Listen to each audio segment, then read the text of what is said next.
날이 6월인데 너무 더워서 오늘 화면을 전부 시원한 물로 제가 꾸며 보았습니다. 좀 시원하죠? 네. 오늘 말씀이 가리어져 밝아져. 그런데 이 16절에 오늘 말씀 16절에 나오는 가리어졌다, 이 말은 원어 이 헬라 원어의 의미는 뭐냐면 뭔가를 꼭 붙잡고 있는 것을 의미해요. 그러니까 이 가리어졌다는 말을 뭔가를 꼭 붙잡고 있어서 다른 게 눈에 안 보이는 상태를 가려졌다. 이해가 좀 딱 되시죠? 그러니까 우리가 인생을 살면서 뭔가에 약간 미쳐 있으면 다른 게 눈에 안 들어와요. 저는 이제 천생 목사라서 길을 가다가 아무튼 이렇게 생긴 것만 보면 여러분은 뭐라 그러죠? 십자가라고 그래요? 더하기라고 그래요? 아무튼 비스꾸리하게, 그러니까 사진을 찍어도 아무튼 이렇게 가로질려 있는 거 보면 십자가다 우기는 거죠. 그래갖고 이게 십자가를 뭐 이렇게 찍었다고. 그게 이제 가리어졌다고 표현이 되어 있지만 사실은 이 가리어졌다는 말의 원래적인 의미는 우리가 뭔가를 이렇게 굳게 붙잡고 있어서 다른 것이 눈에 들어오지 않는 상태를 의미한다. 그럼 밝아졌다는 말은 어떤 의미일까요? 그 밝아졌다는 말은 그 붙잡고 있던 것을 놓게 되었다. 그래서 다른 세계를 볼 수 있게 되었다. 여러분, 그 눈에 막 뭐에 빠져 있으면 눈 감아도 그거 떠오르고 눈을 떠도 나타나고 막 그러잖아요. 안 보면 보고 싶고 헤어지기 싫어지네. 이거는 50대 적어도 중반 이상만. 그러니까 이 오늘 본문이 사용하고 있는 가려졌다는 말과 밝아졌다는 말은 적어도 내가 막 꽁꽁 붙잡고서 이렇게 어쩌지 못하는 것들이 깨어져서 다른 세계로 이 눈이 떠졌다라는 의미라는 것을 굉장히 주의 깊게 보실 필요가 있습니다.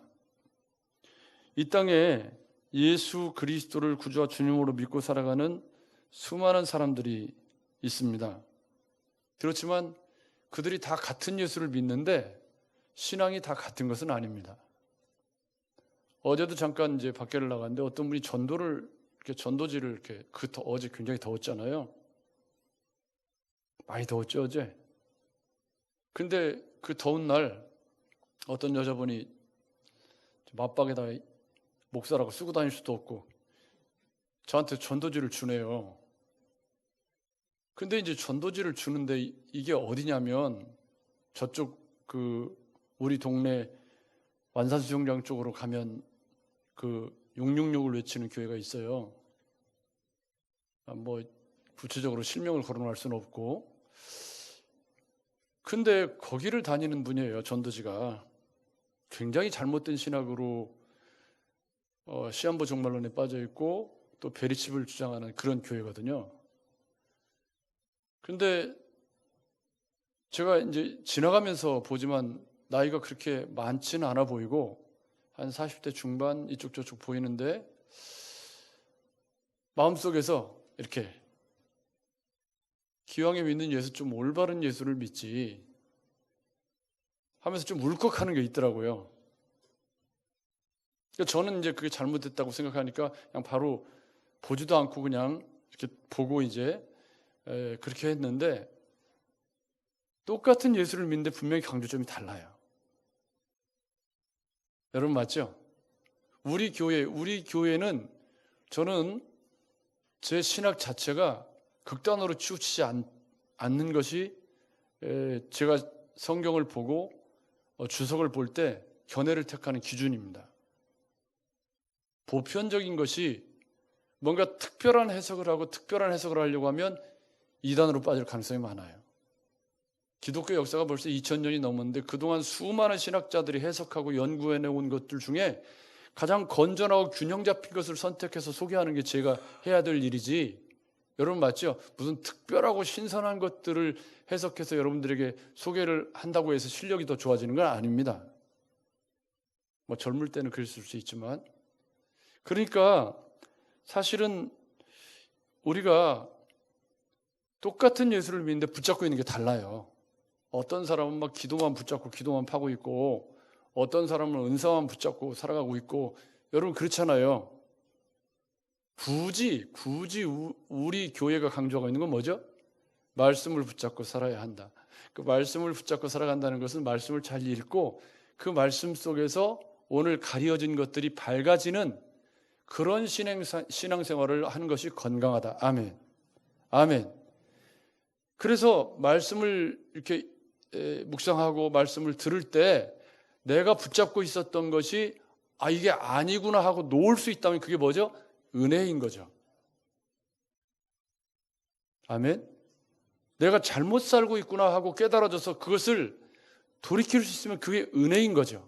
여러분 맞죠? 은혜는 그게 은혜인 거예요. 내 마음에 흡족하게 나를 카타르시스 시켜주는 것이 은혜가 아니고, 말씀이 올바르게 내 귀에 들려줘서 내가 붙잡고 있던 잘못된 것을 놓고 올바른 예수를 쫓아가는 밝아짐의 순간을 맞이하는 것이 뭐죠? 은혜인 거예요. 그게. 그래서 이 밝아짐이라는 말은 깨어짐의 순간, 이렇게 읽어도 크게 문제가 없죠. 그러면 여기 이 엠마오로 가는 두 제자가 여기 소개된 이유를 우리는 정확하게 이해할 수 있다는 거죠. 왜냐하면 이들에게 지금 가려져 있는 건 부활이에요. 예수님의 부활. 그렇죠? 부활을 믿는 신앙에 관한 이야기를 지금 하고 있으니까요.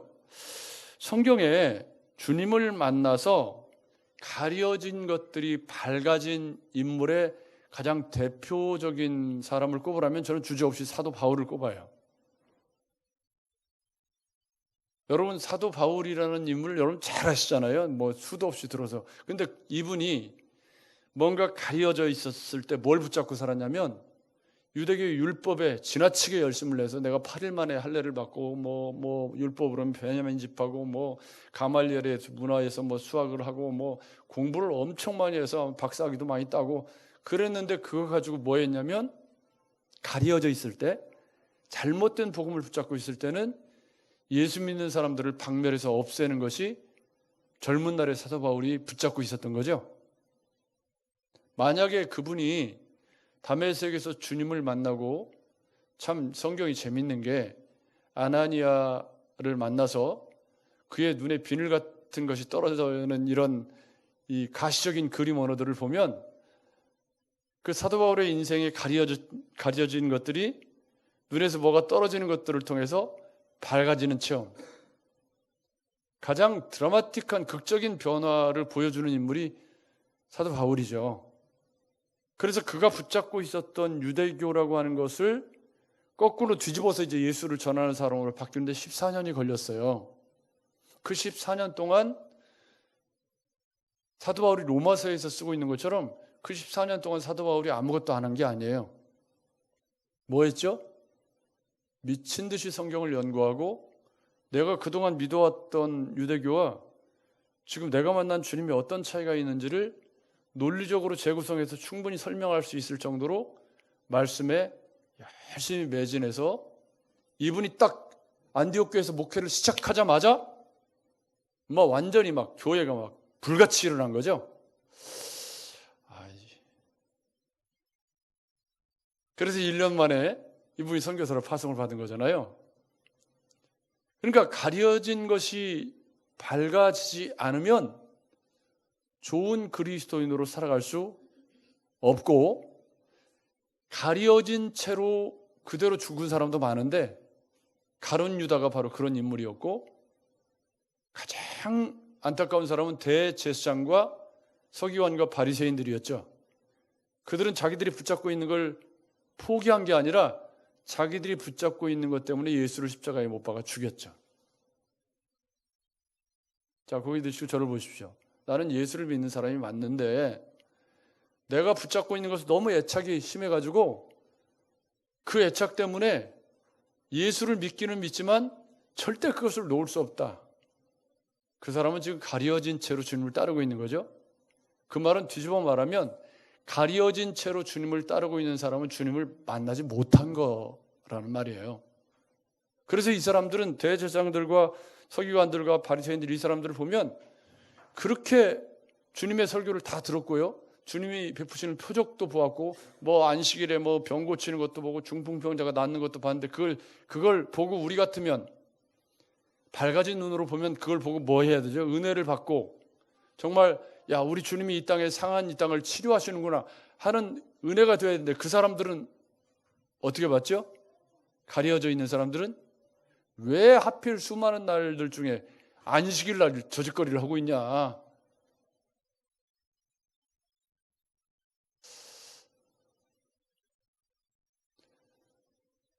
가려졌다는 건 그런 의미에서 우리가 예수 믿고 신앙생활하는데 심각한 장애 요인이 된 우리가 붙잡고 살아가는 돈일 수도 있고 명예일 수도 있고 우리를 올바른 예수를 믿지 못하게 하는 분주한 것들일 수 있다는 거죠. 그래서 그것 때문에 성경이 올바르게 보여지지 않도록 우리를 방해하는 요인들이 우리가 붙잡고 있는 무엇일 수 있다. 오늘 말씀을 듣는 중에 우리가 붙잡고 있어서 말씀을 가리는 그런 장애물들이 제거되는 은혜를 누리시는 주일 아침이 되었으면 좋겠습니다. 여러분, 오늘 이 이야기를 들어보십시오. 엠마오로 가는 두 제자의 이야기인데요. 이 사람들이 여기 등장한 이유는 바로 이것 때문에 가려진 것이 밝아졌다. 이것 때문에 여기 등장한 거예요. 13절에 보니까 안식 후 첫날 그래요. 어디? 네, 13절에 그날에 그들 중 둘이 예루살렘에서 25km, 약 한 12km 정도 된다고 그래요. 거기서 이 정확한 엠마오라는 동네가 지금도 정확하게 어딘지는 모른다고 그래요. 아무튼 요바로 가는 길에 있는 쿨로니에라고 하는 도시로 추정하는 정도인데 정확하게 엠마오가 어딘지는 아직 잘 모르는 상태죠. 근데 이 사람들이 그러니까 이제 언제냐면 이때가 막달라 마리아와 다른 마리아가 안식 후 첫날 가서 무덤에 가서 부활하신 예수님을 만난 바로 그날이에요. 그날 이 사람들이 예루살렘에서 25일이 되는 엠마오로 이렇게 가면서 자기들끼리 얘기를 하고 있는 거죠. 근데 그 자기들끼리 얘기를 하면서 서로 문의하고 이야기를 하는데 예수께서 가까이 이르러 그들과 동행하셨다. 여러분, 우리가 쉽게 이해가 안 가는 게 뭐냐면 12제자들도 있고 이 사람들은 12제자는 아니거든요. 그리고 한 사람의 이름은 글로바라고 알려져 있지만 18절에 그 한 사람인 글로바, 그런데 이 글로바에 대해서는 여러 가지 설이 있지만 요셉의 형님이라는 설이 있고, 그러니까 그 육신의 예수님의 아버지였던 요셉의 형이라는 설이 있는데 정확치 않아서 이분이 누군지는 사실상 잘 모른다 쪽에 기울어져 있어요. 근데 어쨌든 이 두 사람이 서로 이제 이렇게 길을 가면서 서로 자기들끼리 주고받고 얘기를 하는데 예수님이 왜 하필이면 그 두 사람에게 부활하신 예수님이 그들에게 나타나셨느냐. 이게 사실은 오늘 성경 읽기에서 제일 중요한 거죠. 분명히 이유가 있으니까 나타나신 거 아니에요? 여러분 맞죠? 이유가 뭐예요? 이 사람들의 가려진 것을 밝게 해주려고 나타나신 거죠. 근데 여러분, 누구나 다 가려진 것이 밝아지는 건 아니기 때문에 이분들은 선택받은 사람들이라는 거예요. 그러니까 이 이야기가 여기 등장한 것 자체가 뭐예요? 예수님이 부활하신 이들에게 이들의 가려진 것이 밝아질 수 있는 주인공으로 이 두 사람이 선택이 되었던 거죠.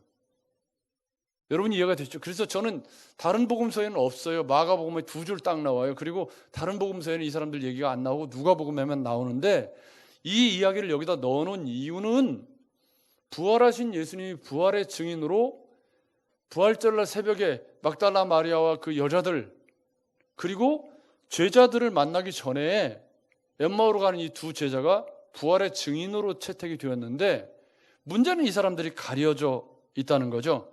그래서 16절에 그들이 눈이 가려져서 그인 줄 알아보지 못하거늘, 이 말은 그 사람들이 붙잡고 있는 게 있는데 그 사람들이 붙잡고 있는 게 뒤에 뭐냐면 21절에 20절에 우리 대제사장들과 관리들이 사형 판결에 넘겨주어 십자가에 못 박았는데 우리는 이 사람이 이스라엘을 속량할 자라고 바랐다.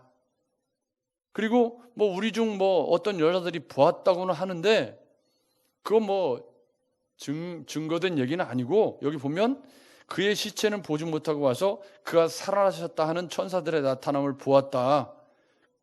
우리 중에 함께한 중에 두세 사람이 봤다고 그러는데 예수는 보지 못했다고 하더라. 이 말은 이 사람들이 부활을 지금 믿는다는 뜻이에요? 안 믿는다는 말이죠? 못 믿겠다 쪽이죠. 가려져 있다는 거예요. 왜냐하면 이 사람들이 붙잡고 있는 자기들이 기대했던 예수는 이 사람이 이스라엘을 속량할 자라고 바랐다. 이 말은 속량이라는 말이 참 굉장히 중요한 신학적인 표현이지만 여기서 이들이 사용하고 있는 말은 어떤 말이죠?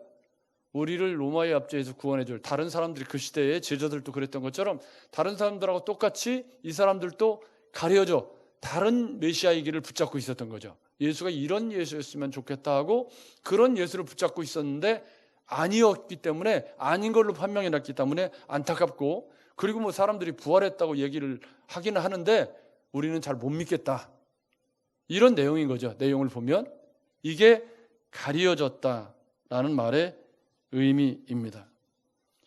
가리어진 것에 눈을 뜨지 못하면 교회는 다니는데 가리어진 채로 다니는 거죠. 여러분 이해가 되시죠? 신앙생활은 열심히 하는데 다른 것을 붙잡고 열심을 내고 있는 그런 채로 신앙생활을 열심히 하게 되면 주님 다시 오시는 날 어떤 결과가 될까요?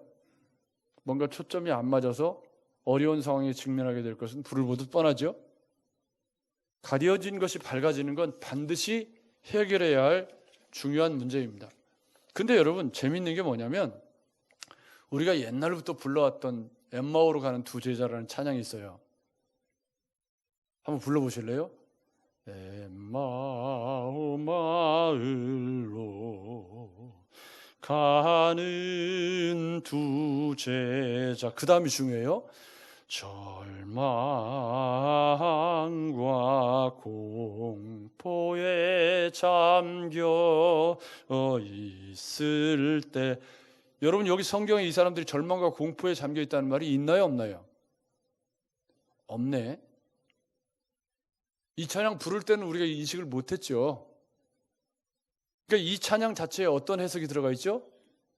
엠마오로 가는 두 제자가 이 기사를 읽고 이 찬양을 지은 분은 어떻게 해석한 거냐면 이 사람들이 가려져서 예수의 죽으심에 대해서 절망과 공포에 사로잡혀 있었다라고 해석이 들어가 있는 거예요. 이 찬양 속에.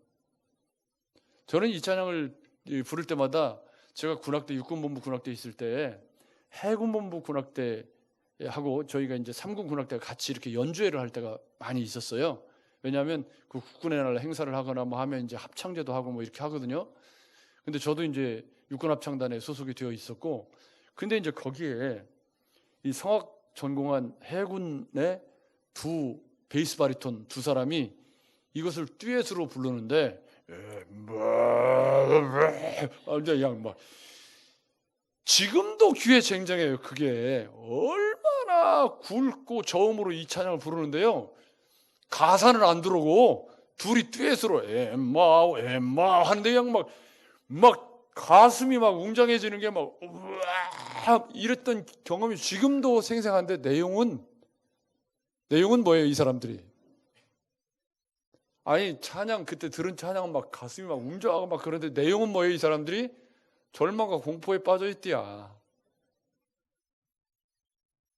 이게 지금 엠마오로 가는 제자들의 실상이라는 거예요. 가리어져 있는 실상. 그러니까 가리어져 있으면 예수의 부활이 그들에게는 현재가 아닌 거잖아요. 부활을 믿지도 못하고 있고. 그러니까 예수의 십자가가 뭐죠? 절망과 공포의 십자가가 되는 거예요. 여러분 예수는 믿는데 다른 것을 붙잡고 있으면 예수 안에서 누리는 행복이 있을까요? 없을까요? 없겠죠. 예수는 믿는데 다른 것을 붙잡고 있으면 눈이 가려져서 예수 안에서 누려야 할 행복도 못 누리고, 그렇다고 해서 세상 사람처럼 살지도 못하고, 그렇죠? 그러면 이것도 저것도 아닌 것이 되니까 우리의 삶도 훨씬 덜 행복해지게 될 거예요. 그래서 이 제자들에게 그렇게 얘기를 하는데 쭉 설명을 하니까 예수님이 뭐라고 말씀하시냐면 여기 또 하나의 얘기가 있어요. 슬픈 빛을 띠고 나사렛 예수의 이르니 그는 하나님과 모든 백성 앞에서 말과 일에 능하신 뭐라? 선지자라. 그러니까 이 사람들이 지금 가려져 있는 것이 예수를 메시아로 인정해야 하나요? 안 해. 그냥 선지자 중 하나로 보는 정도로. 그러니까 부활도 가려져 있고 예수도 올바르게 지금 알지 못하는 그런 제자들이었던 거죠. 그렇지만 이들이 기대했던 건 이 사람들이 정말 이렇게 우리를 이 이스라엘 이 압제에 있는 우리를 구원해 주기를 기대하는 그런 메시아였으면 하고 생각하고 있었다는 거죠. 그런 그들에게 주님이 미련하고, 여기 미련하고라는 말은 원어의 의미가 깊이 생각하지 못하고, 이 말은 무슨 얘기냐면 말씀을 올바르게 제대로 깊이 묵상하고 깨닫지 못하고 이런 의미예요. 구약에 주님에 대해서 설명했던 그 많은 말씀들을 깊이 생각하여 선지자들이 언급한 예언의 이 모든 것을 더디게 믿는 자들이요. 그러니까 이게 무슨 말이냐면 유대인들은 성경을 다 가지고 있었지만 성경의 보화를 놓치고 있었던 거죠. 그게 가려져 있는 거예요. 사랑하는 여러분, 성경에 감춰진 보화가 여러분들의 것이 되시기를 주의 이름으로 축원합니다. 그러려면 성경에 감춰져 있는 보화를 우리 가려져 있는 우리가 붙잡고 있는 것을 내려놓고 복음의 눈이 떠져야, 그래야 성경의 보화가 될 것이 돼요. 여러분 그렇죠? 그러려면 뭘 해야 돼요? 내가 지금 붙잡고 있는 것을 놓는 깨어짐의 순간이 반드시 있어야 되는 거죠. 그런데 주님이 그런 이 엠마오로 가는 두 제자들에게 뭘 하셨냐면 손에 못 잡고 창작을 보여줬나요? 아니죠. 그 사람들은 아직 예수를 못 알아봤어요. 부활하신 예수님인지. 기적을 베풀었나요? 아니에요. 그럼 뭘 하셨죠? 성경에 이렇게 되어 있어요. 모세와 선지자의 글로 시작하여 성경에 쓴 바 자기에 관한 것을 자세히 설명해 주셨다. 아멘. 가려진 것이 밝아지는 도구로 주님이 사용하신 것이 뭐예요? 성경을 자세히 잘 풀어서 구약에 예수님에 대해서 예언된 부분을 조목조목 짚어가면서 이 사람들한테 설명을 해줬단 말이에요. 여기서 중요한 건 뭐냐면 주님이 이 사람들을 만난 이유가 이 사람들이 그것을 통해서 가려진 것이 밝아질 가능성이 있는 사람들이었기 때문에 주님 만나신 거죠. 우리는 이제 기사를 통해서 그걸 알고 있지만 여러분 그렇죠? 여러분도 우리 주님이 그렇게 만나주시는 사람이 되었으면 좋겠습니다. 저 사람은 변할 가능성이 없어. 저 사람은 아마 주님 다시 오셔도 안 변할 거야. 욕이에요? 칭찬이에요? 이건 뭐 쌍욕도 이런 욕이 없죠. 물론 좋은 의미에서 좋은 쪽에서 안 변하는 건 아주 굉장히 칭송받을 일이지만 나쁜 쪽에서 고집이 세고 변하지 않는다. 이건 뭘 붙잡고 놓지를 못하는 거니까요. 그 서푼자리 자존심이 뭐라고 그걸 못 놔가지고 그냥 가는 데마다 말썽 일으키고 그 허영이 그게 뭐라고 그걸 못 놔서 그걸 붙잡고서 그냥 자기를 스스로 들들 볶고, 여러분 자기를 과대 포장하면 얼마나 불행한 일이 생기냐면 엊그제 제가 어떤 목사하고 운동을 하는데요. 한 20년 됐다는 거예요. 저하고 만난 지. 근데 제가 이제 그 오른쪽이 아파서 운동을 못 하니까 저하고 이제 운동을 하자고 그래서 제가 이제 그렇죠 그랬더니 6점을 잡고 치겠대요. 대급박을 그냥 망치로 그냥. 그래갖고 제가 6점 좀 너무 많고 4점만 하지 4점만. 그랬더니 끝나고서 뭐라 그러냐면 한 게임에 끝나고 나서 오른손들에도 4점 잡고 내가 이길 텐데 또 그러네요. 그래서 자네는 나이를 그렇게 먹었어도 아직도 그거밖에 안 돼? 그래서 뭐라고 제가 하고서 말았어요. 그랬더니 옆에 있는 다른 목사가 야, 막 쳐도 치겠다. 그러고서 이제 뭐라고 하더라고요. 참 쓸데없는 허영을, 이 남자들의 그 부심 있잖아요. 쓸데없는 부심, 차부심 뭐 이런 거 있고 뭐 그거 쓸데없이 붙잡고서 나이 먹어가지고 부끄럽게 살아가는 사람들이 많죠. 대답이 없대. 쓸데없이 붙잡고서 그거 붙잡고. 여러분 예수 안에서 그런 거 다 뭐 해야 되죠? 버려야 될 것들이잖아요. 여러분 그렇죠? 아이 나이를 이제 60살이 넘었으면 무슨 6개 잡고 무슨 그렇게 무슨 아직도 그런 그렇게 아이고 정말 창피하기가. 여러분 그렇잖아요. 그러니까 주님은 지금 다른 걸로 이 사람들의 눈이 이 본문에서 가장 중요한 건 다른 수단으로 주님이 이들의 눈을 밝아진 게 아니라 모세로부터 예언되었던 말씀을 조목조목 풀어서 설명을 해준 거예요. 그래서 그 제자를 양육하고 이제 그러고 있는데 28절에 그들이 가는 마을에 가까이 가매 예수께서는 더 가려는 것 같이 하시니. 그러니까 이게 무슨 말이냐면 예수는 엠마오에 머물 예정이 아니고 그냥 가려고 하는데 이 두 제자가 아우 좀 우리 더 좀 가르쳐 주세요. 말씀을 좀 더 가르쳐 주세요. 좀 해서 붙잡았다는 거예요. 그래서 주님이 못 이기는 것처럼 그 사람들과 함께 그 엠마오에 머물러서 더 말씀을 가르쳐 주고 그리고 그들에게 음식을 잡수실 때 떡을 가지사 축사하시고 떼어 그들에게 주시니 그들의 눈이 밝아져 그인 줄 알아보자마자 주님은 거기 안 계셨다.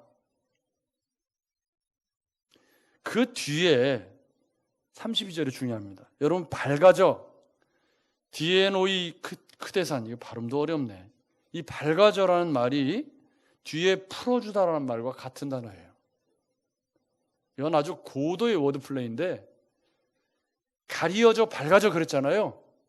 그러니까 이게 밝아지는 것이 무엇으로 밝아지느냐에 대한 고도의 워드플레이가 이 본문 안에 담겨 있는데 그게 뭐냐면 말씀을 풀어주실 때 밝아졌다는 거지. 아멘. 이게 이 본문이 우리에게 하고 싶은 진짜 이야기. 엠마오로 가는 두 제자의 이야기가 우리에게 던지는 진짜 화두가 뭐냐? 말씀이 풀어졌을 때 우리의 가리어져 있는 것이 밝아지는 것이 진짜 은혜라는 거죠. 그 얘기를 하고 싶은 거예요. 그래서 밝아져, 풀어주시고, 이 말이 같은 단어를 의도적으로 쓰고 있는 것은 이 이야기를 통해서 우리에게 들려주시고자 부활의 증인으로, 그러니까 그 사람들이 밝아져서 뭘 했냐면 밝아져서 우리 속에서 마음이 뜨겁지 아니하더냐. 여기 뜨겁지 나나주에 보면 불타지 이렇게 돼 있죠. 까똑이네. 말씀이 불타서 까똑이야. 그러니까 여러분 여기 보십시오. 뜨겁지 아니하더냐. 뭘로 지금 이 사람들이 불탄 거죠? 말씀으로 가려졌던 것들이 밝아졌을 때 마음이 불타더라. 이게 은혜입니다. 이게 은혜라는 말이에요. 이 사람들에게 부활의 몸을 보여주고 부활의 설명을 해준 게 아니에요. 지금 예수님이 성경에 예수님에 대해서 뭐라고 얘기하고 있는지를 조목조목 풀어서 설명을 해주는 동안 이 사람들을 왜 주님이 택했냐면 더 말씀 듣고 싶다, 더 배우고 싶다 이거예요. 이런 말씀에 대한 열정을 가진 이 사람들이기 때문에 가려진 것이 밝아질 준비가 되어 있었던 거죠. 아멘. 여러분도 예수 믿고 신앙생활하는 중에 가려진 것이 밝아지는 은혜를 누리시기를 주의 이름으로 축복합니다. 가만히 보니까 이건 한 번만 있는 일은 아닌 것 같죠? 여러분 맞죠? 우리가 붙잡고 있는 게 뭐 한두 개가 아니니까. 그러면 말씀을 읽다가 가려졌던 것이 깨어짐의 순간, 밝아져서 마음이 불타는 그런 순간을 우리는 뭐죠? 은혜 받았다 이렇게 말하는 거잖아요. 여러분 맞죠? 여러분 그런 거죠? 그래서 이 사람들이 뭘 했냐면 예루살렘으로 바로 들어가서 뭘 증거했죠? 부활을 증거했다니까. 부활의 몸을 보여준 게 아닌데 가려진 것이 밝아지니까 말씀을 풀어주는 중에 그들이 마음이 이렇게 그 말씀을 듣는 중에 그 말씀을 풀어주실 때 마음이 뜨거워져서 뭘 증거했냐면 가서 부활을 증거했다니까요. 주님이 부활을 설명한 게 아니라 복음을 설명했더니 부활도 함께 믿어지는 은혜가 누려지게 되었다. 사랑하는 여러분, 우리가 예수 믿고 신앙생활을 하면서 우리가 붙잡고 있는 것들이 없을 수는 없다고 생각합니다. 누구에게나 다 가려진 것들이 있을 거예요. 그게 뭐 어떤 상처로 인한 트라우마든지 아니면 어떤 탐욕으로 인해서 우리가 욕심을 내서 붙잡고 있는 것이든지 우리에게는 그런 연약함들이 다 있습니다. 혹시 없는 사람 계신가요? 없으면 그것도 문제예요.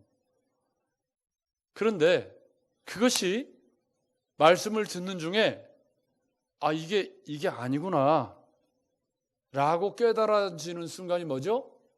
가려진 것이 밝아지는 순간. 아멘. 아멘. 여러분, 은혜라는 말은 바로 그거예요.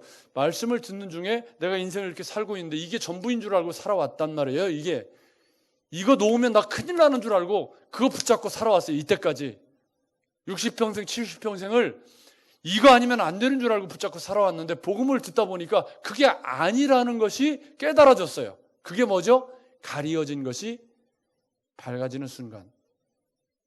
그때 그 말씀에 아멘! 하고 순종하는 그 사람이 바로 엠마오로 가는 두 제자들처럼 주님이 쓰시려는 우리 시대의 한 사람.